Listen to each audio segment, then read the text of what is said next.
Hello and welcome back to the PI Filmmaker podcast. Now today I'm very pleased to say I've got two wonderful guests on the show. I'm speaking with Jonathan Sadler, the author of Film Marketing and Distribution, an Independent Filmmaker's Guide, and filmmaker Matthew Hope. Now Jonathan and Matthew are currently working together on the distribution for the feature film Empire of Lies, which is now available to view on digital platforms.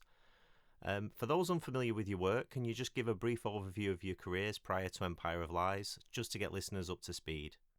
Matthew, do you want to go first? Yeah. So Empire of Lies is my fourth feature. I started out, sort of the typical thing, wanting to make films, made films on Super 8. That shows you how old I am now. And I, scraped some money together through friends and families to make a feature called The Vanguard, and it came out in 2008. Yeah, a while back now. And then I made another film after that, another indie called The Veteran, starring Toby Kebbell and Brian Cox. And then after that, I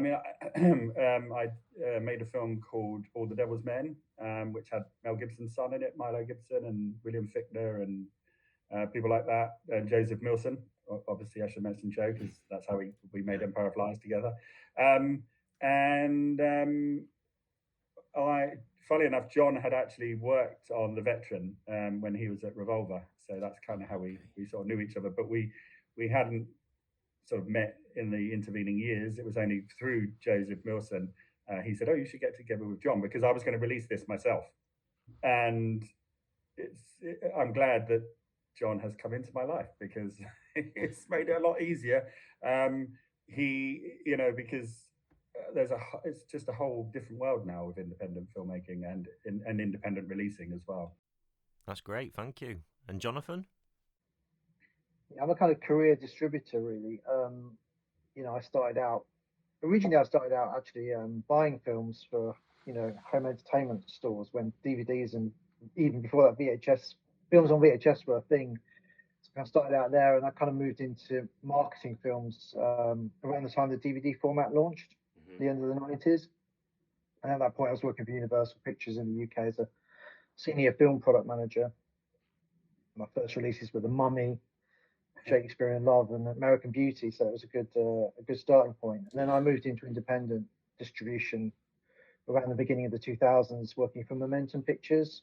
So I was like the head of marketing there, or marketing director for home entertainment releases. And I was there for a good sort of 6.5 years, and kind of like really cut my teeth in sort of film marketing. We had a really great slate at the time. We had films like Amelie, Lost in Translation, Eternal Sunshine, Spotless Mind, Bowling for Columbine. It was a really kind of golden period for independent movies, and independent movies that were kind of connecting with audiences, in a really big way, both in cinemas and on DVD. Because around the sort of, I guess, around the early 2000s, mid 2000s, DVD format was just really, really booming. It was an incredible time for the industry. And then I kind of left distribution slightly and worked for an agency. So I was doing film posters and trailers and working for distributors and studios on that side, which was really interesting. Then I did a brief stint at Warner Music International, trying to do more filmic stuff. So as well as live concert videos, we were doing sort of dipping our toes in music documentary films, and released my first feature film then, which was written by Bruce Dickinson of Iron Maiden, a film called Chemical Wedding with Simon Callow. So that was my first theatrical release, and to kind of cut my teeth there as an independent. And then shortly after that, I joined Revolver Entertainment as head of marketing, and they're sort of upstart independent distributor that was very marketing focused, and a really great place to learn about sort of really deep, hard theatrical independent film distribution. That's where I kind of learned those lessons from those people I worked with, in that team, and who were really, really, really great. And that's when I came across Matthew and his film The Veteran, which was a film that Revolver picked up quite late on in their sort of lifespan as a distributor. They ultimately went under, unfortunately, about a year later. And I remember that film was quite a big MG that we paid, or a minimum guarantee we paid as a distributor, because we had a hole in our slate and we needed a really big sort of action movie. And that was, I think it was out at Cannes everyone was kind of circling that movie, and yeah, picked it up for a big MG, and then so I kind of worked with Matthew a bit on the release of that film. And then after I left Revolver, I was at Arrow Films for about another 6 years, and we did a lot of foreign language independent releases there. We sort of specialised in Scandinavian drama, a lot of crime drama as well. We had the whole Nordic noir boom around the time that the series like The Killing and The Bridge were on BBC4, and we sold again, that was the time when the DVD, TV, the phrase box set actually meant a physical DVD set. At that time, it kind of that phrase got hijacked later on by Sky Store, I think, with Idris Elba and doing adverts for box sets. I'm thinking about a box set's a DVD, mate. It's not a digital package. That's my territory. And we sold shitloads of those box sets of things like The Killing, and it was just another great time in the industry. And then when the DVD format sort of slipped away, then relying on theatrical distribution was pretty tough. And I think Arrow Films at the time decided they were going to lean into their collector's Blu-ray special edition cult movies, and a few of us ended up leaving at that point. It was about 8 years ago now, and ever since I've been doing my own thing. I've been developing some feature films of my own. I've got a couple of feature films in development at the moment. One's quite advanced, and I've dipped my toe into being a distributor again on Empire of Lies when Matthew got in touch with me around October. So this is, I guess, my first release as a distributor, as Magus Films, hopefully the first of many. And it's just been a bit of a journey together and sort of working out how we were going to, bring this sort of relatively low budget feature film to the market and try and make an impact. Among other things, I do creative. So I did the poster design for this film and created all the social media, done all the marketing. I don't think there's many distributors that can also design the poster for you.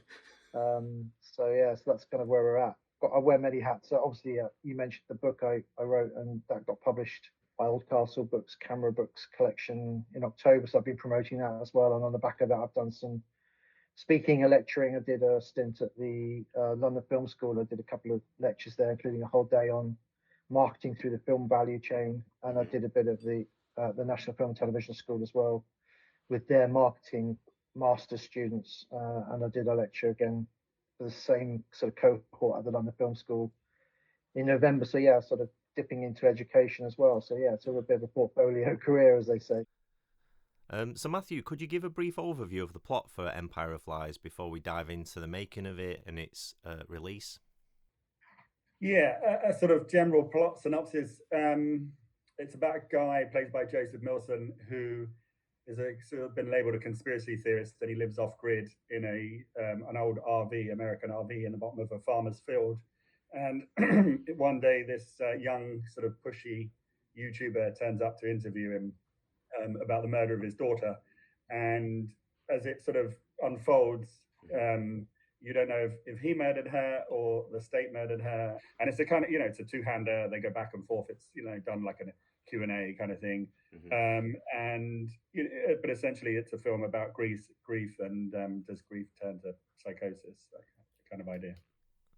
So how much did the limitations shape the writing and development of this film? Because obviously for much of it, it's two people in a field. Was that something that you were mindful of when you were developing this film? Yes. I think a lot of it I wanted to write about. I have this running gag that all the conspiracy stuff, when I gave it to my wife to read, she said, "Oh, it's just a conversation between you and me, isn't it, this film?" So it was like, that's all it was. But it was something I knew I could do. I think I didn't really see it as limitations. I saw it as, this is the story that we're going to tell, and it happens to be two people set in a field, and that a mob will do everything around that. But the filmmaking process is still exactly the same. So it was more. I treated the sort of writing as the certain dialogue scenes would be almost like set pieces. So the dinosaur scene, for instance, is one take. I think we did six takes in total. And I wanted to do a Spielberg one-er. So everything was. I never thought about its limitations. I just treated it as any other film. It just happens. This is where it's set. Because people say, "Oh, well, it's sort of like a play. And it's like, no, well, who defines cinema? It's not a play, it's a film. It was shot on film, you know? And it kind of, you know, when you hear, I mean, there are a lot of films that are two-handers that are really brilliant, you know, like My Dinner with Andre or Sleuth, or, really good films. So I never really thought about it like that. I always thought about it as, this is the story that we're telling, you know, and I knew, because I was going to finance it myself, I wasn't answerable to anybody. That's why I didn't go for funding, because I thought, this is going to, somebody's going to say, well, you should take this bit out, you shouldn't have this bit, and I didn't want to be bogged down by any of that, you know. And also I knew I could shoot this myself. You know, we had a crew. I mean, obviously we'll get into that. So it was very small, but it was manageable, it was doable. And a lot of the things in the film no one ever talks about. I wanted to make a film about the things that nobody talks about, in this way. And were there creative decisions made specifically to improve the film's long-term commercial viability? Yeah, absolutely. Yeah, because ultimately, I want to make commercial films, but I want to make commercial films that, you know, that have something to say, you know, that are about something. And I'd never seen a lot of the stuff in this film. I'd never seen before. You know, nobody ever spoken about, you know, all the kind of conspiracy stuff to the degree that we talk about them. And I thought, if I present it in such a way where you have the opposite, you know, so it's not a rant. I tried to do that with Natalie's character as well. You know, that there would be a way in for the audience that you don't come out thinking you've been bludgeoned by all the content that's in it. And yeah, you want it to appeal to both sides. I didn't want it just to appeal to people, you know, who are kind of critical thinkers. You know, I can't stand that term, conspiracy theorist. It's such a negative. Every time somebody says, "Oh, well, you're just a conspiracy theorist," so it's quite frustrating. But you know, I hope we've reached that balance. Okay, so with that, in terms of shooting, I mean, you've mentioned the loop in one shot, but were there other creative decisions that you made to elevate the film beyond those sort of accusations of, oh, this is just a play? Yeah, so for a good portion of it, Natalie talks into the camera. You know, we shot her speaking down the barrel, and I got that from Silence of the Lambs. But her it's sort of like they're objectifying her. With this, I wanted it to be that the audience was questioning him, you know, and I'd done two scenes in my previous two films where people looked into the camera, and I thought, I really want to do a whole film like that. And when I started thinking about this, I thought, this is perfect. This is the right film to do it. And you know, it's interesting because I remember reading something about Jodie Foster when she was doing Silence of the Lambs.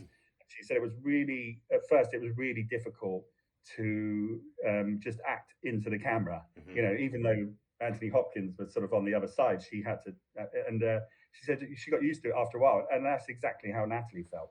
You know, she was, she said, for the first couple of days, this is really hard. I'm just talking, and I said, I know, you, but after a while, you'll get used to it, and she did, and she's great at it. You know, I mean, but the thing I wanted to do was, there's scenes where we jump her out of it, or, you know, in the kind of the same shot, or we jump her into it. And originally that was meant for Joe, and we on the first couple of days we were doing that, and I realized it didn't work.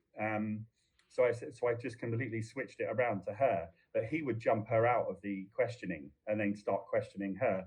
So it was, you know, you use all the techniques you can to make it work. And I think because it was short, the film, you know, it's 73 minutes.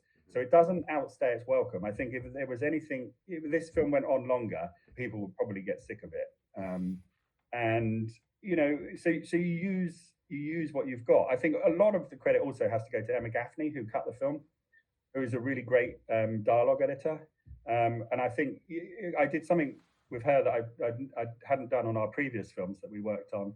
And a friend of mine said to me, do you ever let Emma do her own assembly, do her own cut? And I was like, no, I just sit in there saying, right, I've made all these notes, this is how I want it cut, you know. And I thought to myself, you know what, that's a really good idea. I should do that. I should let her do her own cut. And the final version is not that dissimilar to her cut. And also it gives you a chance to view the film almost as an audience member that you didn't make it. That's about as close. I mean, you know, because you're a filmmaker, so you know what it's like. You're watching your own films. I mean, there's lots in that film where I think, oh, I should have moved the camera back 4 foot, or that's too close, or this is not right, or it's endless. But overall, the film I think is. I mean, I like writing and I like structure, and I think that film overall is really well structured. Okay, so at what stage did distribution and marketing conversations happen on this film? I mean, obviously that's a bit of a leap, but once you got the film in motion, when did you start having those conversations about getting it out into the world? Not well. John and I met in October, so just I'd been watching. There's another podcast I like, the Indie Film Hustle. So I'd watched a lot of his stuff, and a lot of people talk about independent releasing. And I was having a conversation with a friend of mine. We were meeting for a drink in the pub, and he started, because I hadn't come across that podcast until he put me onto it, and he said, "What are you going to do about distribution?" And I really didn't want at that time to get a sales agent. And I thought maybe there's got to be a way of releasing it myself and still getting it out there. And I knew kind of about Amazon and things like that. And then Joe, who used to live near John, I think their children went to the same school, were talking, and Joe said to me, "You should have a conversation with John about this. Just a general conversation." And I sent John the film, and we had a conversation. And he said, "This is what I'm about. I'll let him explain that." And off we went. So the film's already locked, completely done. Yeah. I mean, it didn't take. We shot it in 8 days. When was it finished? It must have been finished in about April of last year. And then I started submitting it to festivals, which we can talk about. And then in October, then John came on, and then that's kind of where we were going. Okay, so Jonathan, you've launched a distribution and film strategy company. Can you just talk a little bit about the company and the reason why you decided to take on Empire of Lies? Yeah, I mean, I still see myself as a distributor. I see that as my trade. That's what I love doing. And I was working with, when I went freelance, I was working with a distributor on a sort of full-time basis. And that was Parkland Entertainment. So I kind of did all their releases. And then I did a stint back in distribution in 2023 to 2024. I went back to Vertigo releasing. So kind of a major sort of long-standing surviving independent UK distributor. And so I took over the reins there, sort of head of marketing. It was actually a maternity cover and ended up being just over a year.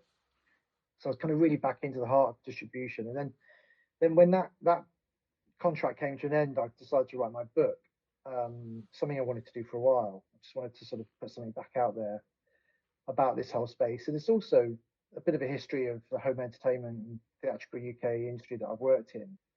So I did that, and then that was around the time I launched that. Matthew actually came to my book launch at the London Film School, so it was around that time, and it just seemed to be sort of serendipitous to be sort of, I should, I've kind of done this and I've talked about how to do it. Now maybe I should actually just do it as well. And then when Matthew first approached me with the film by Joseph, I thought my initial thought was, oh God, this is actually really difficult to sell, because it's not like a hard genre movie. It's not a kind of paranormal activity kind of scary thing that you can kind of just kind of get away. You've got to sort of build an audience, and you run the risk with independent filmmaking spending too much money too easily and making the whole thing unprofitable. And obviously the whole ecosystem now, how people engage with content, it's advertising video demand's really come on the last couple of years. So people are digesting films without paying a lot of money, or just enduring adverts in order to watch content, or they're embedded in several subscriptions. And there's a lot of content you can watch all the time, pretty much for free or as part of a small subscription. So getting people to kind of go out there and actively engage with, a small independent film that doesn't have what you'd call traditional A-list cast or whatever, is super tough. So at first I thought, well, this premise of, a fairly dialogue heavy film with two actors, as you say, in a field is it was quite a challenging brief. And then I watched the film and I thought, well, actually, the film's really excellent. And it sort of plays like a thriller, and it pulls you in like a thriller. So, I guess I was drawn to the quality of the material, and I just thought, yeah, this film needs to be put out there properly. And so yeah, I was on board. Okay, so prior to its digital release, Empire of Lies did have a cinema release. How does one go about that in 2026? Can you just talk a little bit about that process? Yeah, well, generally speaking, people, if they want a theatrical release, tend to feel that they need to have a distributor on board. A traditional distributor that has relationships with all those cinemas. The alternative is that traditionally, you then, if you didn't have a distributor, you could potentially find an independent theatrical booker. Now, there's a few of those people in the industry, and actually going back to my first film, the Bruce Dickinson film I mentioned, that was a film that we went through. We didn't. Warner Music didn't have a theatrical sales team, so we went with an independent booker. So they have relationships with cinemas and accounts with all the cinemas, and they can put the film in front of the cinema bookers. So in this case, I decided that I could just do that myself. I didn't see any reason why I shouldn't. I mean, I've been in the industry a long time. I've got a lot of relationships, and I work with a cinema booker that I'd worked with quite closely. Gave me quite a lot of tips and advice on how to do that. So I just sort of threw myself into it and just started emailing cinema bookers and following up with cinema bookers, and eventually started getting some traction. But the thing about doing this, you have to be really kind of cognizant of, is that a cinema booker is like a curator of their exhibition spaces for their audiences. So they're not going to play something that they don't believe in themselves. There is a real sense of meritocracy, I think, when it comes to theatrical distribution, and the people who book films for their audiences tend to want to put on films they think that their audiences are going to find rewarding. So if I trucked one up with a film that was really terrible, I wouldn't get any bookings, regardless of how many emails I send, how many links I send out. So it's not something you can just do and expect to get results from. You have to have something worthwhile. You have to have something that is commercial as well as, art, or is a great movie. And we felt we had that. And so we did get some theatrical traction. One of the other things we decided to do quite early on was to put on our own preview screening and sell tickets to that. And we did that at we hired a screen at the Genesis Cinema in Mile End in London, East London. And we sold tickets to that ourselves. And one of the reasons we did that, and the thinking behind that, was that we can start building up an idea of who our audience is, who's going to buy tickets, and who reacts well to our content. And you have, a sense of who those people are, and then you can retarget those people for later. And on things like Facebook advertising, you can build like lookalike audiences around similar people. So it's just a great way of showcasing the film on a big screen. David Hughes, who's a film writer and journalist, and a creative, he came along and moderated the Q&A. It was a really great experience for everyone involved. And we've got other bookings coming up. We've got a Q&A coming up in Bridport in June. I think we're playing the Chichester Cinema in May, and several other follow-up bookings. So it's been gratifying to have had that presence. And the other thing that the theatrical gives you is the opportunity to get more review coverage, especially in the national press. So we did manage to get a review in the Guardian, albeit a disappointing one, which is unfortunate, I think, because I think it was a misread of the film in a way. Yeah. Because there's nothing about that character that suggests he's far right. He just questions the official narratives, and so just to sort of pigeonhole him like that, it just felt I don't know, it's a missed opportunity, I think. But you say all publicity is good publicity to a point, and So theatrical does give you that ability to get that kind of coverage. Whereas if we'd gone straight to like transactional video on demand, I don't think we would have had that opportunity. And so it was reviewed just because it had been in cinemas. No, we did hire we took on a PR company specifically because Joe's other film that he directed and wrote himself, Science of Life, which came out about a year before Empire of Lies. I noticed I took quite a lot of interest in that what he did with that release, and it was via a distributor actually called Bulldog in the UK.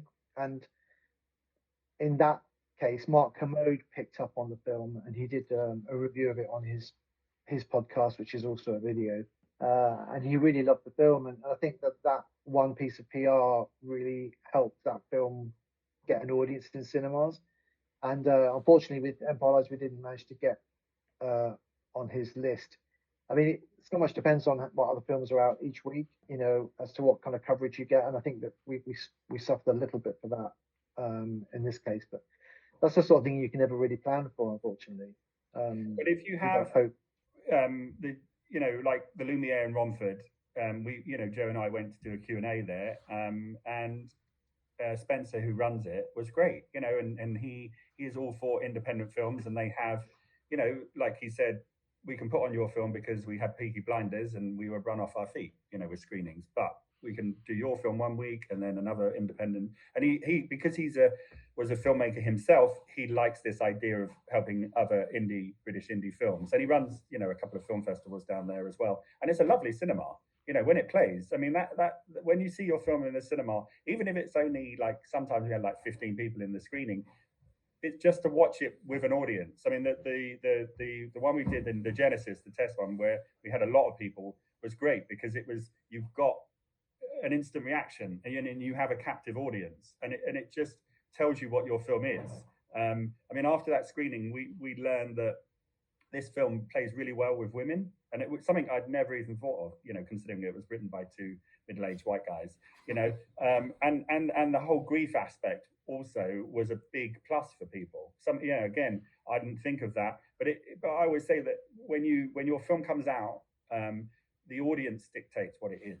It's how they respond to it, not the film that you think they should be responding to. They respond to the film as they perceive it. So that has been really interesting. That whole idea that the grief. That one of the reviews, this woman, I can't remember her name, wrote a really good review in Women Talking, the website, and she just talked about the grief aspect of it, and it was really, really fascinating to read. Because it didn't talk really about the conspiracies. It didn't talk any of that stuff. It was just focused on this one idea, and we started to sort of push that more in our distribution angle after that. Yeah, we started shifting the positioning of the film based on audience feedback, and as Matthew says, you create something that you think is one thing, but the audience decides what it is ultimately.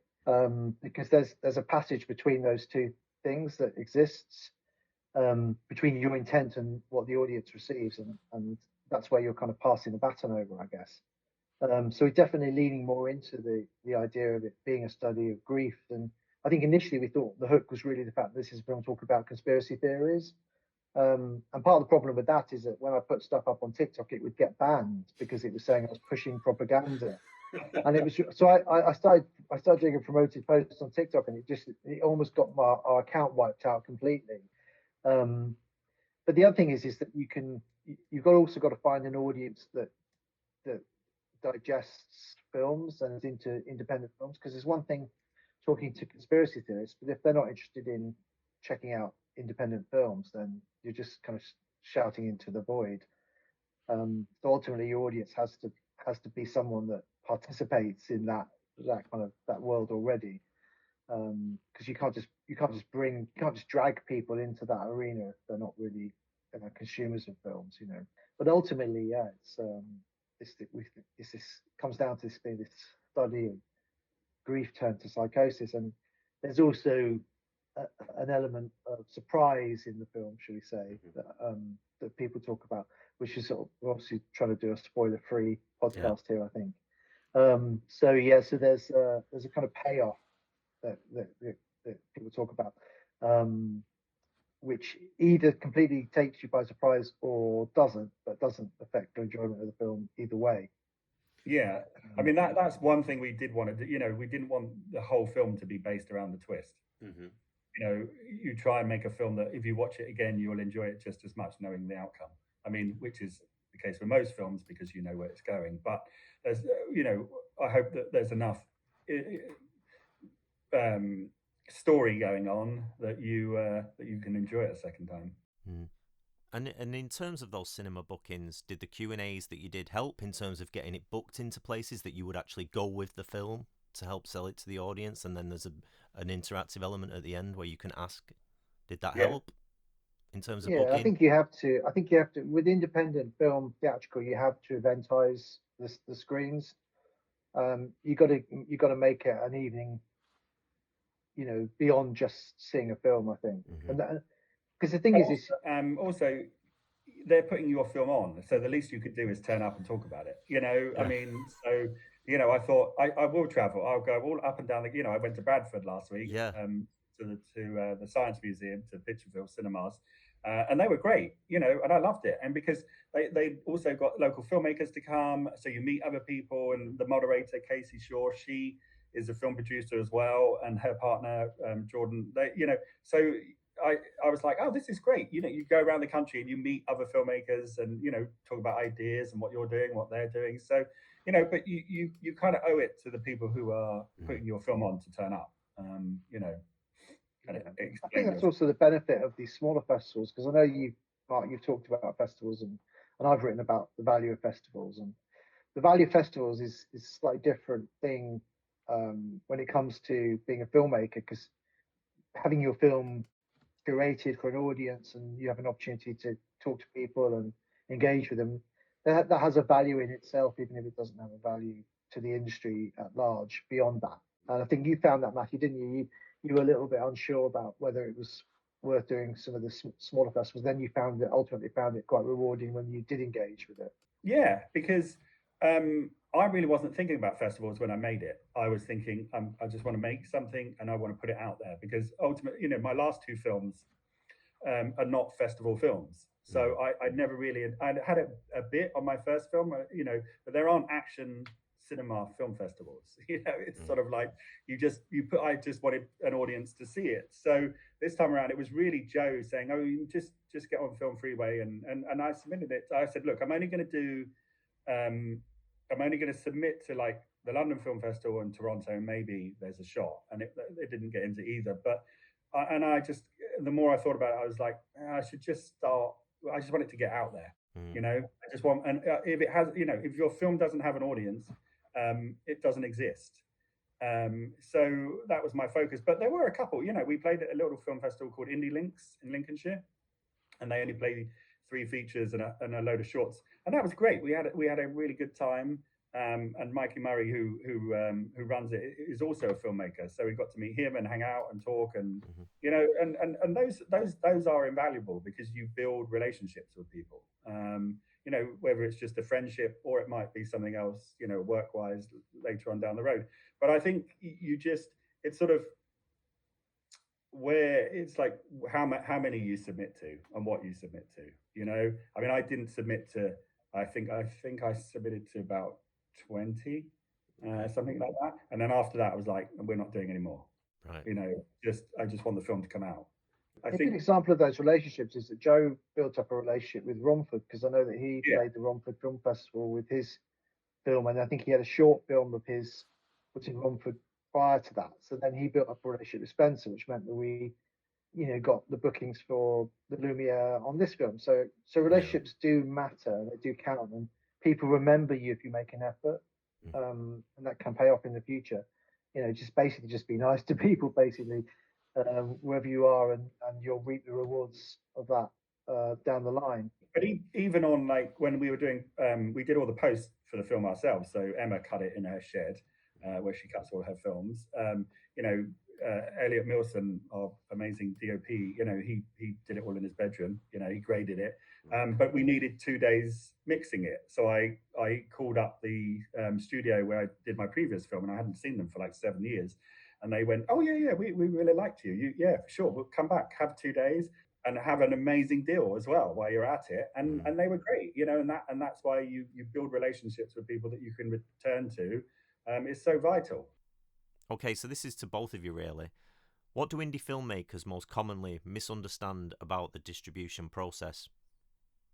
I think that there are different pathways that can work in this industry, but for a lot of people, it's like that they get to the point where they make a film and they're perhaps getting rejected from festivals. They won't get a distributor, can't get a sales agent, and then where does that leave them? They end up kind of uploading it to Amazon themselves, and then worrying that that nobody's transacting with that film or that piece of content. And I think a lot of people end up really sort of disillusioned by that whole process. Mm-hmm. The industry is still very, very cast dependent in terms of getting deals with distributors and sales agents. Mm-hmm. Like cast still seems to be the currency. So if you went to a sales agent with a film like this, I think even that would struggle to be picked up because everyone says the first thing they ask is who's in it, and even if you reel off a load of actors' names these days, most sales agents say, "Oh, she's not bankable, he's not bankable," and you realise there's only about 6 people in the world who are, which is what it comes down to. So it's a bit of a problem, and I personally believe that audiences aren't that interested in film stars these days, but it's taken the industry a long time to sort of catch up to that.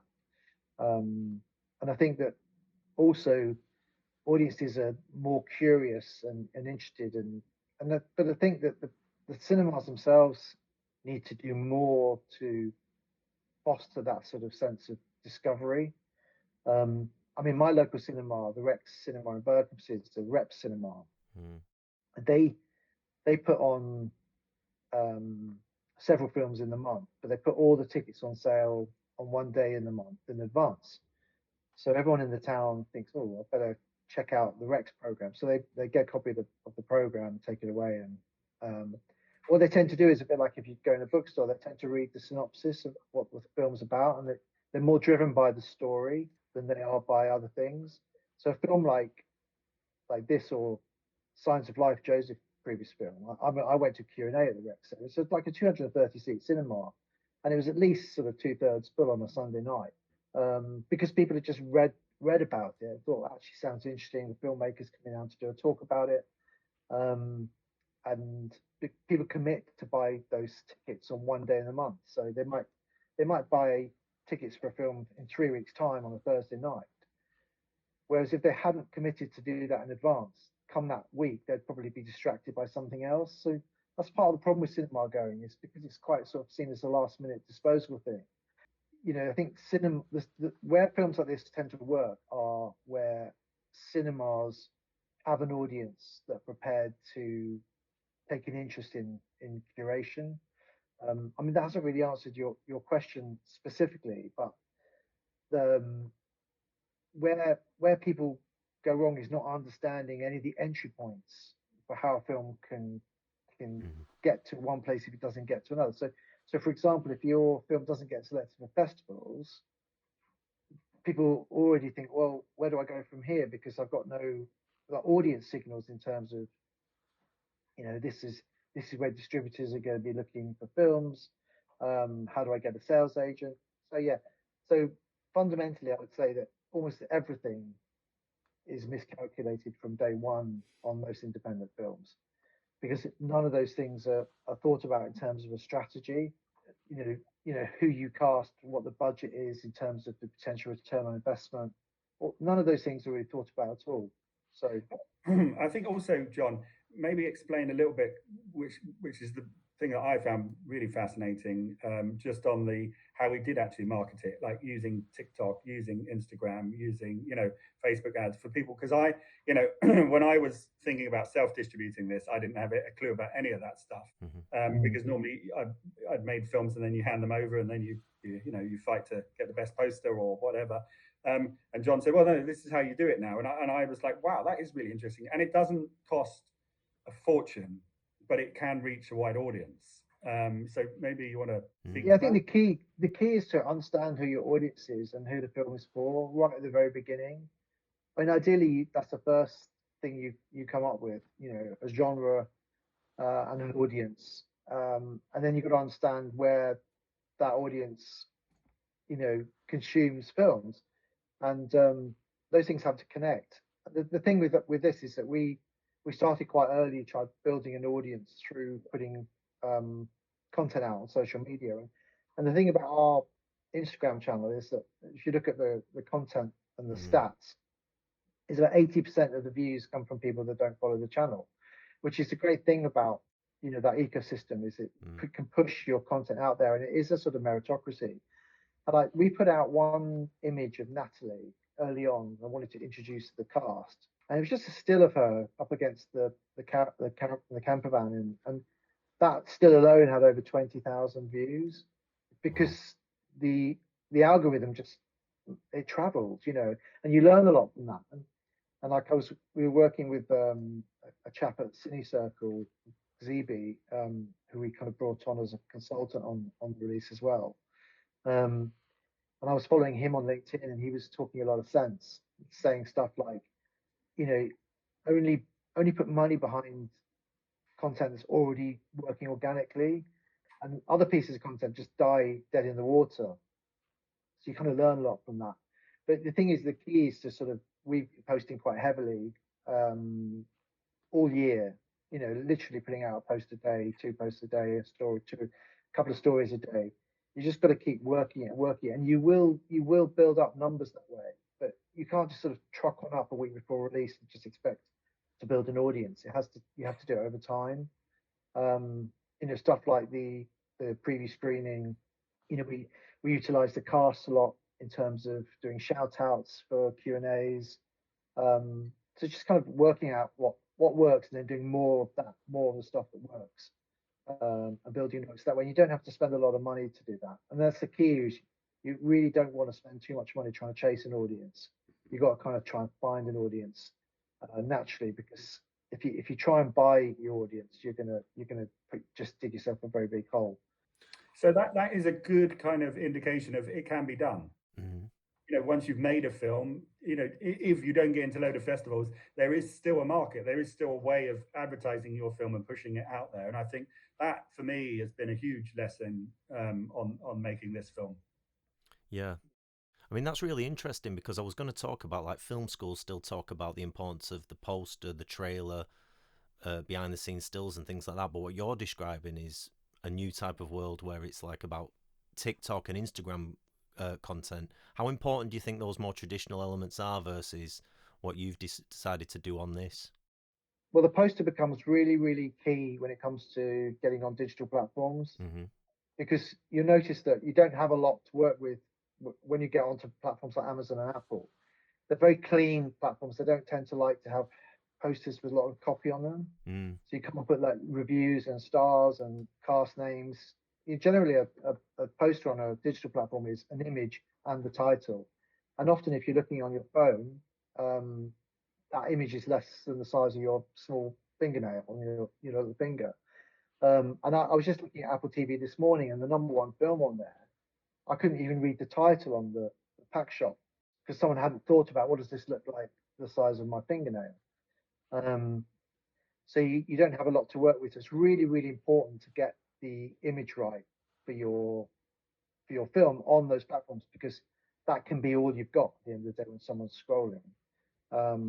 So we did a bit of testing on Facebook ads, where you test maybe 5 or 6 different creatives, and you put them out simultaneously with exactly the same spend, and the one that achieves the higher result is obviously the one that you lean into. And I think that when it came to Empire of Lies, for the theatrical poster, we did a more traditional poster with the cast on it.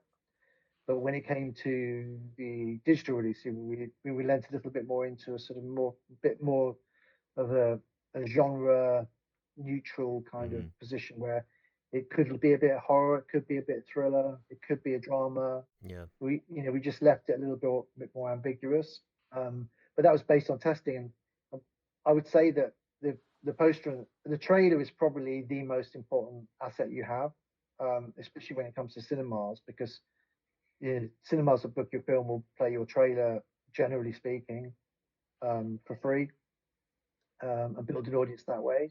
And it's what people go to online. Everyone goes to YouTube to see the trailers. The trailers are still massively important.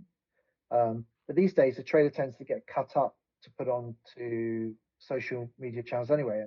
And generally, the social media is a vertical format, which counterintuitive to a cinema screen, which is basically turning it on its head. Then you have to subtitle it because most people are watching social media mute. I mean, there are so many little, things you need to understand about, these things whereas if you're doing it a long time, it kind of comes naturally to you. But if you're not, then you'd probably make all these mistakes, straight out of the bat.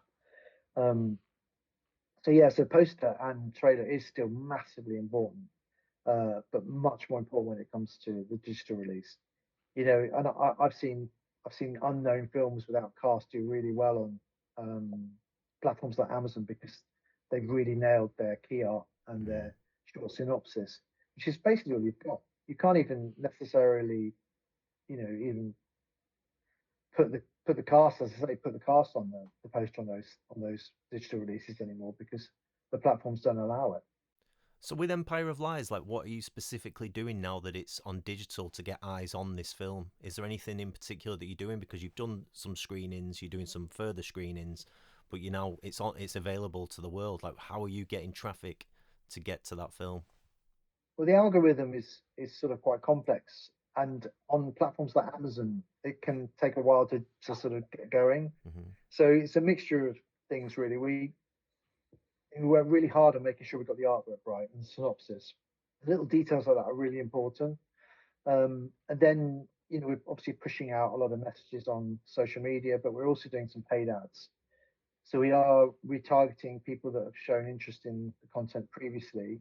And we're pushing sort of a click-through paid ad campaign. So that ad will send people directly to Amazon via a link to the point where they can purchase the film to buy or to rent. So there's that, and then there's little things like making sure that there's plenty of reviews on IMDb, because Amazon's linked to IMDb, so that's a kind of social proof. Uploading reviews, external reviews to IMDb, all these things that help the algorithm sort of process properly. They might sound like small things, but small details can make it a big difference. And then encouraging as many people as we know to go on and review the film. Encouraging people to rent or buy the film on its first day to try and wake up the algorithm, show signals as much as you can possibly do without kind of overspending, I guess, to the point where you're going to wipe away your profit by chasing it through kind of hard cash. But those things can really make a difference, and if you didn't do any of those things, you would really struggle, I think. Yeah, I mean, that kind of brings me to my next question, where you said about overspending. Like, what, without, I mean, you don't have to give numbers or anything, but the costs of getting this scene, like, I think sometimes indie filmmakers, they make something and they realize, okay, I've got to plow more money in now to get this scene. Like, what has all this cost so far? Not the film itself, but posters, Q&As, cinema release. I think in this instance, I have been leaning into my own resources and time. Whereas if you'd paid for that externally through a social media agency or something, you'd be spending a lot more. So that there are economies of scale by doing it yourself as a distributor. And I think that these days, I mean, when I was at Vertigo releasing, we worked on, it was one of our bigger films. We hired quite a big agency, and my eyes watered when I saw the cost of doing just a single piece of content post on Instagram. It was like, oh my god, it's like I could do 30 pieces of content for the cost of that. So I think the do-it-yourself approach. But to that point, though, I mean, this is why I brought it up about it doesn't cost a massive even if you were spending a couple of grand, you would still get a good social media campaign out of that. You like John was saying, you make the right poster that people want to click on. You do targeted ads, you do Facebook, TikTok, Instagram, all these sorts of things that you can do yourself. And I think that is the real game changer. The theatrical is still, you have to pay for the BBFC, you have to do those things. Yeah, there's some hard costs. Like that. You can't get away from not doing the BBFC. Yeah, but if you're just for a feature film, that can be about £1,500. Then, unfortunately, they make you come back for your home rent release to get another cert. although I don't really understand that why the audience for theatrical is different to the audience at home watching it. But yeah, so that's the second bite. Fortunately, you can get a discount on that. So, but yeah, then you're up to sort of maybe 1,750 just for your classification, and then there's your mastering costs. Getting your digital cinema package together, sending that out to cinemas with your KDM, which is unlocking the DCP, and so there are a lot of fixed costs. And I think with this release, I wanted to do a traditional PR campaign that can be expensive. But what I wanted to say was just like, sort of talking to independent filmmakers, there is a route, and there is a route of getting your films out. If you take out the theatrical release and you just release it on Amazon, there is still a route. There is still, it's sort of, there is, quote unquote, hope to filmmakers. There is still a market to release your film in. And because of platforms, you can do that. Even putting stuff on YouTube, things like that. But the other thing is one thing people might not realize is to get onto Amazon and Apple and Google Play, etc. You do need to go via an aggregator. Now there are places like Film Hub that exist that a lot of independents use to get onto those platforms. We went with a different partner for that, because I think that the Film Hub thing, it can be great, but you don't have a lot of control over it when you get released. So that's another consideration. You can't just approach Amazon and Apple and say, put my film up. They only deal with a certain amount of partners. I guess the question is, like, so far, because you've not done you've not included it in the subscription for Amazon, have you? You've done it as a rent or buy. Yeah. Transactional video on demand. Yeah. So what are the initial signs? Is the marketing working? Are people coming to the film? It's too early to say. We launched yesterday, and again we had an issue with our ads because of the conspiracy stuff. So it has to go through approval. Oh yeah. But it's like digital releasing is like the opposite to theatrical releasing. It tends to sort of be a slow burn at first, and then it kind of peaks around week 3. Okay. Especially on Amazon, it kind of just works like that because the film has to sort of the algorithm has to learn about the film and who's watching it. And so there are certain things that are important, like how many people watch the film all the way through to the end and how many people drop out. Trying to understand how it works, the algorithm, it's a bit like peeking behind the Wizard of Oz curtain, trying to work out how the mechanics kind of all come together. But yeah, so it's something you have to keep working on. You keep having to sort of firing on all cylinders. And I think one of the great things about theatrical now is the window to home entertainment is acceptably shorter. So all that kind of work you've done around raising awareness at theatrical can benefit the digital release. Whereas back when I first started, it was like a year before you could watch something at home when it came out cinema. So that's helped. But yeah, but how much you decide to sort of throw into PR and advertising is purely up to you. And I think that it's very easy to spend too much money because there are fixed costs, as we said. There are like the BBFC and the mastering costs, and those things are the sort of like the things you can't do without. But beyond that, then it's really about kind of, I guess, having an idea of what your likely revenue stream can be. And I think that transactional video on demand as a model is harder now than it was before because people are so used to seeing content, as I said previously, as part of either advertising video on demand or through a sort of fairly cheap subscription. Also, just to jump in there, from a filmmaking perspective, because I financed this myself, and when I started, I literally went, right, what can I make this for that I can not lose money? Over time, it should ultimately make its money back. So, it's under 100 grand, but, and then you go, okay, so it sort of that does factor into when I was writing it, I was thinking, well, if I put all this stuff in it, nobody's sort of talked about this stuff before. And it was all quite fascinating. Well, I think it's fascinating. You always start with that place of, this is something I would want to watch. This is the stuff that I'm into. And, so it was always in my mind of, and because I'm paying the marketing costs are fixed into the budget as well. Mm-hmm. So it was always in my mind of, what can I do? And that's what has been great about meeting John, is the fact that he said, well, you can do this and you can do this and we can do this. And this is how we'll advertise it, which is, we're not putting posters on buses. We're not doing any of that sort of massive traditional thing. We are doing what is the modern equivalent of that, which is social media. So that in and of itself has been really good. And it's just heartening. This is why I wanted to stress this point, that for any filmmakers out there, there is a way of doing stuff. There is a way, that doesn't break your bank. Even if you make your film, for like some of my friends, when we were making our first films, they made a zombie movie, and I think they spent about $8,000 on it, and it made about $100,000, Wow. So, there are ways of doing, but that genre is a go-to kind of genre, and that's what they're into. But there is room for every film, and there is a way of marketing it and finding your audience. So, it can be dispiriting, and it is. Sometimes it's so dispiriting, but I always think, but it is positive. It's a privilege to get to make a film, first and foremost.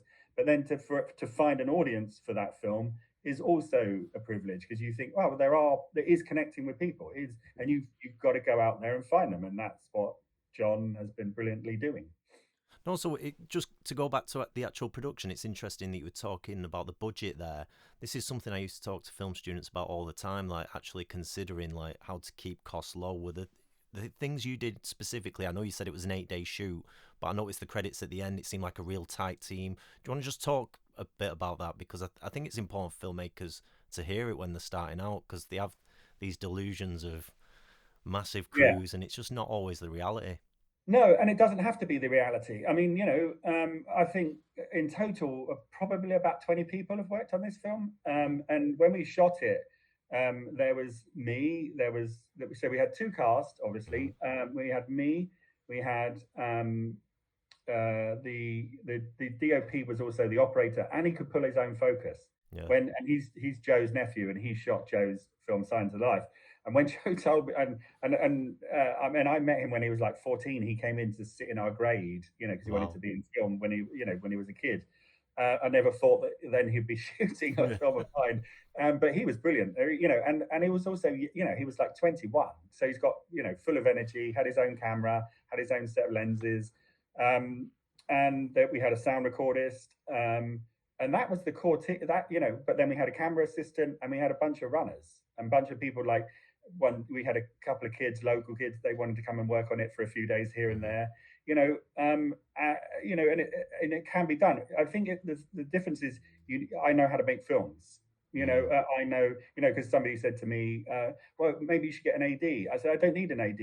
I don't need continuity. I don't need any of these things, or, because I know how this works. And I know, because I come from low budget filmmaking, I'm very prepared. And I think you have to be prepared. You have to have, I don't storyboard, but I do write down all my shots, and I do write down, and I know how everything is going to fit together. So you have to have that preparation. And also, I knew I could shoot this. I knew this was manageable. I can't remember. I think it's Steven Soderbergh said this. He said, you either have good weather karma or you don't, and I do. And even though it rained a lot, it was like, right, 20 minutes, let's go. Everybody's looking at their phone app going, right, okay, so we've got cloud coverage. Okay, right, we can shoot now, let's go. So you all jump out. But that's also down to the actors being super prepared and really good. If you have a good script and a great cast, that's 90% of filmmaking, and then you'll deal with the rest. And people will forgive technical faults. They will forgive this, that, and the other, but they won't forgive a poor story or bad acting, and it's just, that's, been the case forever. So I knew what I could do. I wasn't overdoing anything, but it would, I think the biggest gamble was the fact that it was one location and it was two actors talking to each other. And I give real credit to them for their performances, and for Emma, who cut it and who made it so tight and sharp, and it doesn't lag. There's no fat on the film. No. And that was really important to me, that it came in, it did what it said on the tin, and then it left. Because I was always, when we started, the script was 75 pages, and it is, when you're doing dialogue, it is true, it is a page a minute, because I know Joe cut some stuff out, and every time he was like, I don't need it, we don't need this, we don't, from an acting point of view. And I was like, oh my God, if he cuts any more out, we're not going to have a feature film, we're going to have, an extended short. Yeah. And I was literally tallying up how much we were shooting, what we were shooting, and I said, okay, we're going to go back, and I'm going to put some more stuff at the beginning of You on Your Own, just to fill this out, because I couldn't write anymore, because it wouldn't fit into what I'd already written. I'd be taking the whole thing apart, and we didn't have time to do that. So I put more in the beginning when he's on his own. Not much, just a few bits and pieces here and there. And I knew how long the roller would last, because I didn't have that many people on it, and and the credits and things, so you have to work these things out almost in advance of what you're going to get. So would that be things like him looking at the horses, for instance? No, the horses was always in there. Okay. When the ones I put in were picking up the milk and the bread at the beginning. Got you. That one, no, not the horses. That one, and I can't remember. Things like, I tell you what it was as well. When they're walking across the field, I just sort of extended those bits out, put some music over it, things like that. And also it lets the film breathe a bit more, because there's a lot of information in this film, and there's a lot coming at you all the time. So you want to, and the only way you've got to pause it is if they just walking, things like that. But also you need those quiet rest moments. Yeah. The moment with the horses, I love that moment, because it really just suggested to me someone who's longing for that connection, because you see the horses all together, but who's just so separated from society. So I thought that was a beautiful moment, actually. Yeah. And it's funny, because those horses and that fence are in like two different places. That's the joke. It's like you go near where I live. There's like a house, a field with some horses in it. So you just parked up at the side of the road and shot all the horses, left, and then shot Joe. I hope they signed a release form. We'll find out. They say nay. Yeah. So, I mean, Matthew, this is obviously your fourth feature. What do you think it is that separates those who build careers and go on to make another one than those? Because the common numbers are people make one feature and then they never follow it up. Currently, only 30% of directors make a second film, I've heard. Is that the number? Yeah. Okay. Yeah. So what is it? What's it been for you, Matthew, that's kept you going? Perseverance. Yeah. I mean, because my gaps are really big. I'm now trying to not have massive gaps. I think that's always been the thing of you come close to making films and then they don't happen, and all that kind of stuff. But it's perseverance, and it's just it's also just a desire to make movies, because I think a lot of people, they make films and it's such a rude awakening. I know Joe, I know he had a good time on Signs of Life, but he was like, oh my God, I'd never experienced anything quite like this, and it's hard. It's hard work. But you have to love it, and you have to want to make another one. And every time I finish, I think it's Goddard who said, when I'm writing, I want to be directing. When I'm directing, I want to be editing. And when I'm editing, I want to be writing. And that's kind of how I see it. You do all these things because I write a lot, and I'm on my own. But when you get to make a film with all these other creative people, and it's the joy of working with those people and being around creative people. So I think it's perseverance, and you have to love it. It's not a, oh well, maybe I'll make another one. Maybe you have to dig in, and then finding ways. You find outlets for your creativity. I think that's if I'm not directing, my outlet is writing, and I love it. I do. I want to make more. I'd like to make a film every year and a half. That is my goal. I mean, with self-financing though, I guess the thing is you've got a day job and you've got to pull that money together. So how long did it? For this film, how long did you spend pulling that together? I went to my wife and we had savings, and I said, can we do this? So it was more a question of convincing her, and her initial reaction was, why don't you try and find some funding? And I said, well, okay, so here's the thing. I could spend a year trying to find finance. I could spend another 6 months where they want to redevelop it into something I don't want it to be. Or I could just take a risk, and I knew I could sell it. I knew that there would be a market somewhere. There would be a market for it. I'm not self-delusional, and I think that's kind of where I ultimately convinced her. Bless her, she is an amazing human being, my wife, and I think ultimately it will make its money back. At least I think it will make its money back, and then hopefully it will go into profit as well. But that's how I did it. But I don't want to do it again per se. Yeah. But I'm open to doing something small again like this. It was, because it came out of Joe and I during COVID. He texted me and said, have you got anything we could write together and we could do, kind of cheap and small? I said, well, I have this one idea. It's these four guys in a house and they're all assassins and they're waiting for a phone call for a job that doesn't come, and then they sort of turn on each other. And we were like, yeah, this is brilliant. He'll be in it. We had two other cast, they all said yes, and then we couldn't get financing for it, and we were, and it was like, this is such an obvious thing to make a film about. It's got all these ingredients. It has, it's not going to cost that much. And so one night, Joe and I were having this conversation about the frustrations of making movies, and he said, right, the next film we're going to do is going to be me in a field in a caravan with a gun.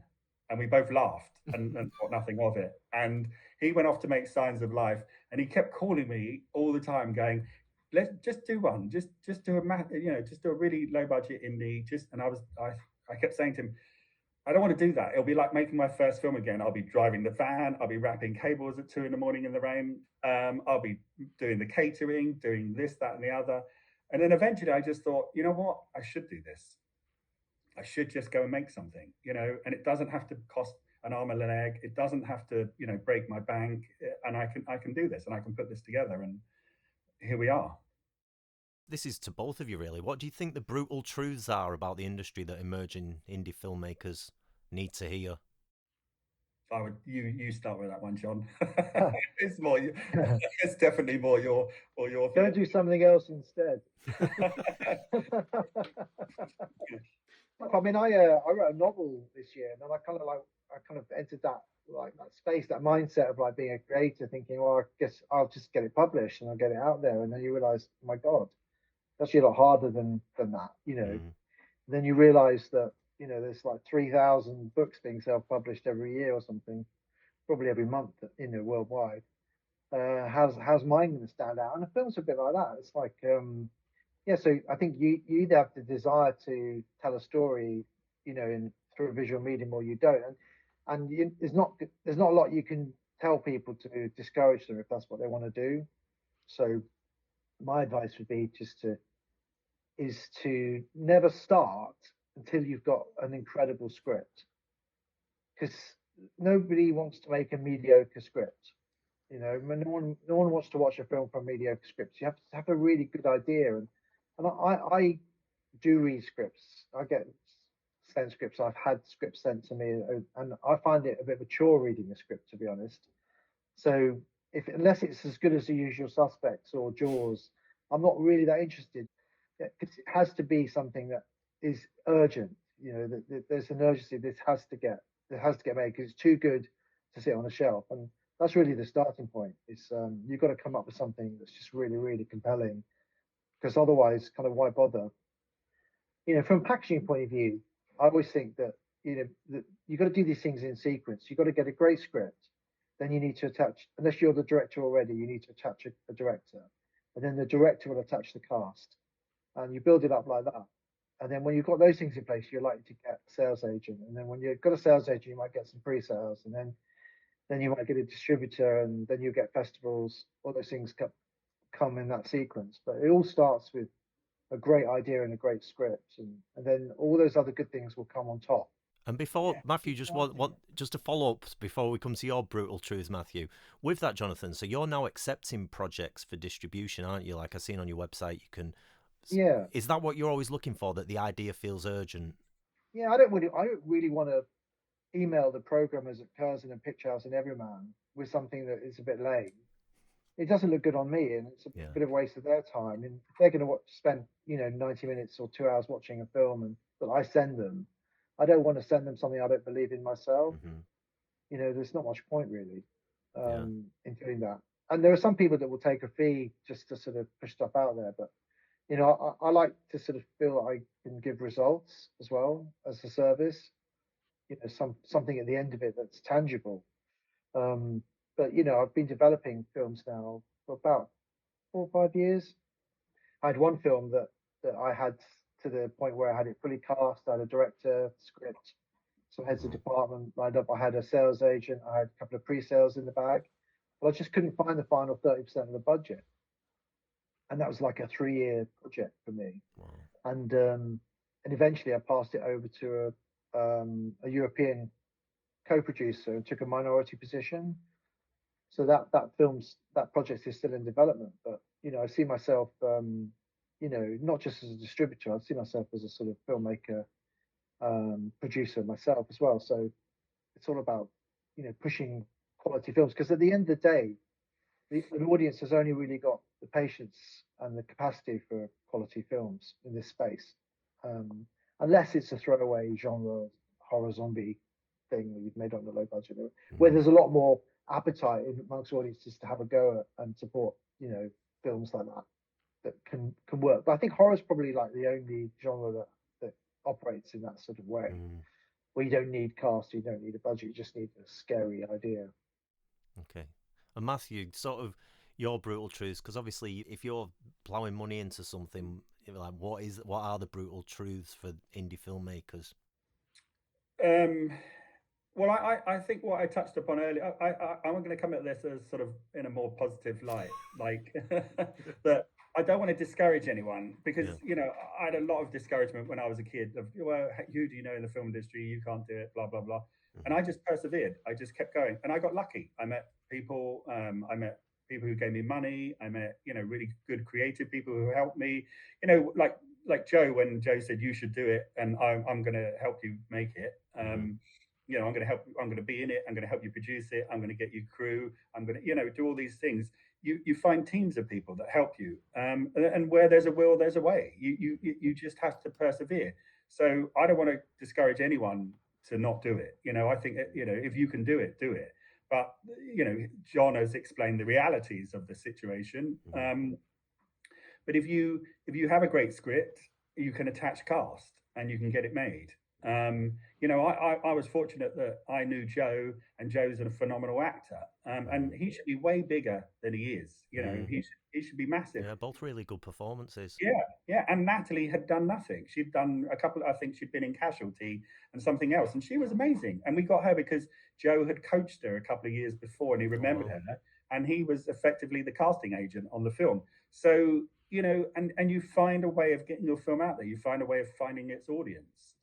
So I'm always upbeat, and I think also because the distribution model has changed, there is a way of getting your film out there. Okay, it might not go theatrical, and we wanted to play Central London, but there was nowhere that would take it. But we still had a small theatrical release, and it still played at cinemas, and people still came to see it. So it's sort of where you have to understand where what your expectations are. But I would always say, go make something. You have access now. You can shoot stuff on your phone. You can cut it in your bedroom. You can grade it in your bedroom. You can do that. I mean, you can do everything yourself, not that you want to do, but there's so much that can be done. And then you find an outlet for it. You find a way of getting it seen, getting it shown. So I say, if you're going to make a film, go make it. There's no excuse for not making films, are there? No, there are no excuses. Yeah, 100%. There is no excuse for like somebody. It just helps if it's a good script and a good idea. Yeah, no, absolutely, yeah. And you won't obviously know that. I mean, sometimes you can do stuff, but then you put it out and you go, "Wow, I thought that was really good," and no one liked it. But a young guy said to me at one of the screenings, want to be a filmmaker, and I'm at film school, and how do I do it? I said, go and make something. You've got an army of people at your disposal. Like our composer Ryan, amazing guy. He's also 21 up. He's probably 22 now. But when we were making the film, Elliot, the DOP, said to me, are you looking for a composer? I said, yeah, I am. He said, can I play you some music that my mate did? And he's just coming out of uni. Wow. So, and he played, and there was one piece. I was like, that's it. That's exactly what I want. And he came on and he did the score, and it was great. And he did it all on his computer in his bedroom. So all these things can be done. There's no excuse not to make something. But you have to go out there and you have to make it, and you have to find, like when we made this film, it was like, okay, I know I can get this camper van came from a friend of my brother's. The field was my mother-in-law's bottom farm field. It was like all the things I know I can get, but then what's the film going to be about, and what's the content, and these are the things that are hopefully going to make it stand out. Because it's like, oh, well, no one's talking about. When I heard that dinosaur theory, I was like, that is brilliant. I'm going to put that in there because no one has ever done that before, and it's things like that, or just lots of things I wanted to talk about in the film as well. And also I made it a murder mystery because most people, even if murder mysteries are terrible, most people will stick around just to find out, did he do it? And it's like, okay, that's a good idea. So you work these things out, you plot them out in your mind, and you go, okay, these are all the variables, these are all the things that I'm putting into this script, and hopefully it will pay off. So yeah, I'm a forever an optimist. I think just go make a movie, especially now because the technology and the release platforms, even if it's playing on YouTube, there's some great stuff on YouTube. So there's no excuse. Go make the movie. Yeah. Great advice. So, I mean, do you want to both give a plug? Obviously, Jonathan, for your new distribution company, do you want to just give that a plug for any filmmakers out there that might be thinking of sending their film your way? Oh, yeah. So it's Magus Films, Magus Films.co.uk, which is named after my favourite novel by John Fowles, The Magus. Yeah, and you're also doing consultancy for filmmakers. Do you want to just give a shout out about that? Yeah, sure. Yeah. So I've been working on development consultancy, trying to get these things right. The packaging elements, that I got, had experience of doing myself, is trying to kind of get those things lined up so that you have a chance of succeeding. And I've also been working with a guy who is another filmmaker that I've been doing some lecturing with. So bringing him in on the filmmaking side, and me myself on the marketing distribution side. So we're setting up a thing called the Film Project Pressure Lab, which is a way of stress testing whether projects have aligning themselves properly so they can enter the market effectively. Yeah, and there are so many producers, even relatively experienced ones, that kind of get to the stage of their maker film, even get a distributor and get it sold, and then their film just gets lost. And I've seen that happen so many times. I was dealing with a producer on a movie where he had a distribution deal, and the distributor decided that they were just going to put the film out on Netflix as a streaming title, and that was the strategy. And ultimately, even on Netflix, a film can get lost. It can just sink to the bottom quite quickly, and that's what happened with this film. So it never had a theatrical, never played a major festival. It got put on Netflix and sank without a trace, and that's his experience. So imagine you get to the stage where you make a film, you cast it, you go through all those hoops, post production, and then it ends up getting lost on Netflix. I mean, that's a pretty bad end result, isn't it? But I've seen it happen to so many people. So yeah, I think it's making the right choices. Picking the right genres as well. I mean, I do like men with machine guns. I like blowing stuff up. It is, and I like the editing process of putting that stuff together. But there's a way of figuring it out and how you do it. Yeah, going into making a drama film that's not based on any known IP or characters or a true story or any angle whatsoever, it's probably the hardest place to start. You want to try and build up as many selling points as you can, really. And some people decide to make it as hard for themselves as possible and make a film set in a South London council estate, with two people, talking about their lives. And that's great if you're an auteur director and you're going to get the BFI get behind you and the British Independent Film Awards, and you're going to be sponsored like that. But it's a bit like the modern art world. There are certain artists that get a support behind them through certain bodies, and suddenly they put on an exhibition with an unmade bed and it's a masterpiece, whereas everyone else's unmade bed is just an unmade bed. It's a bit like that with filmmaking. Some filmmakers get championed really early on, and they get this, they suddenly get gifted into the world of the London Film Festival, and they will start winning awards, and but not everyone can be that auteur director that's the chosen one by the BFI. And and I think that's so important. It's like, you don't think about what the outcome is apart from your film being seen. The main thing is that your film has an audience. That ultimately is the goal. Not everything else is like great. If you get any awards, anything like that, great. But the main thing is your film has an audience and it's seen, Yeah. and hopefully it's making money. That's really what counts. I mean, I know this Oscar-nominated screenwriter, and I said, did it help you when you got nominated for an Oscar? Did it help you? He said, not really. He said, if my film is really financially successful, that is what helps me. Yeah. That's really what it counts. And also, if you are successful, it means that you'll get to make another film and another film, and and so on, and people will come to you. So that's kind of where my brain is always at. It's like, can I find an audience for this? Can it make money? And and people do look at that like, oh well, I don't want it. I'm not worried about it if it doesn't make any money. I want my film to make money because also you want to pay people as well, because it is a job, and you want people to earn a living. You want other people to be able to earn a living. Like in the films that I've made, people have got paid, and even on Empire of Lights, we paid everyone, and it wasn't masses, but it was, look, this is what we're doing, and people, and you don't go feeling like you've sort of taken advantage of them, because you are paying them, and they're producing amazing work, so you want them to be able to continue to do that. And so one of the things that came up a lot of when I was writing my book is that people would say, they'd ask Filmmaker early on in the process, who's your film for? And the Filmmaker would ultimately say, well, it's for everybody. And then they would say, well, if it's for everybody, it's for nobody. There's this idea that you do have to identify your audience early on, and do everything you can to move towards that audience that you've identified, in a way that is, makes logical sense.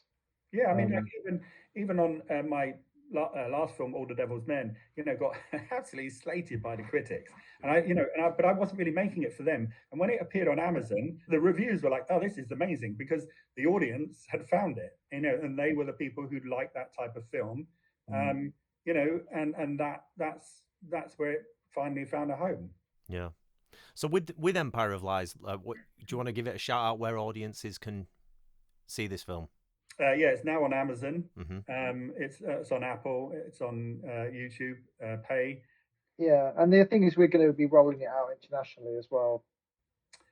And I will say, if anybody does watch it, I would love it if you would leave a review on IMDb. Go on.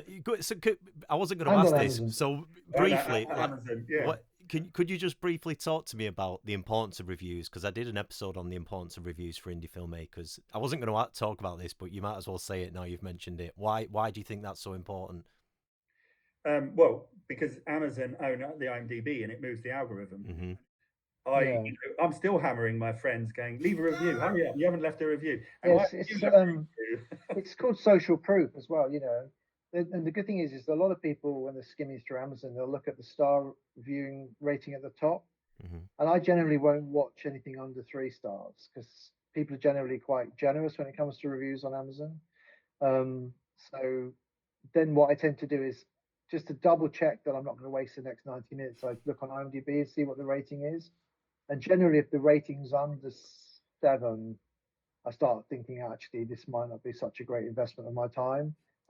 It's just a little metric I have, especially if it's a film I've not heard of before, or I've not seen a trailer. And I do give things a chance. I like a sense of discovery, but at the same time, I don't like wasting my time either. So yeah, having reviews does give social proof, and it gives audiences a sense of confidence that they can proceed and they're not going to be wasting their time. So it has a double-edged effect, really. It helps the algorithm, and it also provides social proof. You've got all these little things, I've heard them described as marginal gains. They don't move the needle in of themselves, but they all add up together as things that kind of move the needle in your favor. And going back to just the cost of it, one of the great things about advertising with social media and Meta and TikTok is you don't have to spend a lot of money to reach a targeted audience. So even if you spend 50 quid on an ad, it's better than nothing. You're gonna massively increase your reach and engagement that you would on an organic post, just by spending a small amount of money on that, even if you spend £20 on a post. Yeah. So to kind of wrap this up, like, both of you now, like, where do you think independent film's heading over the next sort of 5-10 years, and what is exciting to both of you about the future of indie filmmaking, if anything? I think more people are going to make films, aren't they? Just off their own bat, like we said. That's become easier than ever, hasn't it, to make a film for less money? And there's also, we haven't even touched upon how AI is going to cut costs for independent filmmakers, whether that was going to be feel that's controversial or not. It's here to stay. I think it's a tool, like a spell check's a tool, like a calculator's a tool. I think you just have to sort of use what you can to sort of remove as much friction, remove costs, and be able to move forward faster. And I'm all for that, as long as the quality's there at the end of the day. It doesn't really matter how you get there. It's a bit like having a spade and a digger. Like, you can use the spade if you really want to, but you're going to dig the hole faster if you use the digger. And I take a very pragmatic approach to these things. Matthew? Yeah, I really kind of reiterate what John was saying, especially about AI. It's going to be a tool. I mean, it is here to stay. There's no getting away from it. So I think you have to embrace it now in order to understand where it's going. But I just think, good stories are good stories, and they'll find a home. And the more people making films, maybe, some of those are going to be great. Some of those are not going to be great, but at least everybody has the opportunity to make a film, and you just, go out and make it. Brilliant. Matthew, Jonathan, thank you so much for doing this. I guess we'll stop recording now. But if you could both just stay on, just so I could just thank you off camera. I think this podcast is longer than Empire of Lies. Thank you so much. That's necessarily what we intended, but yeah. No, but thanks for having us on. It's been amazing. Thank you, Matthew. Thank you, Jonathan. Yeah. Cheers. Yeah. Okay, so that was Jonathan Sadler and Matthew Hope. A big thank you to the both of them for coming on the podcast. As noted earlier, Empire of Lies is available online right now, so please do go check it out. And I'll be back again next week. Thanks for listening.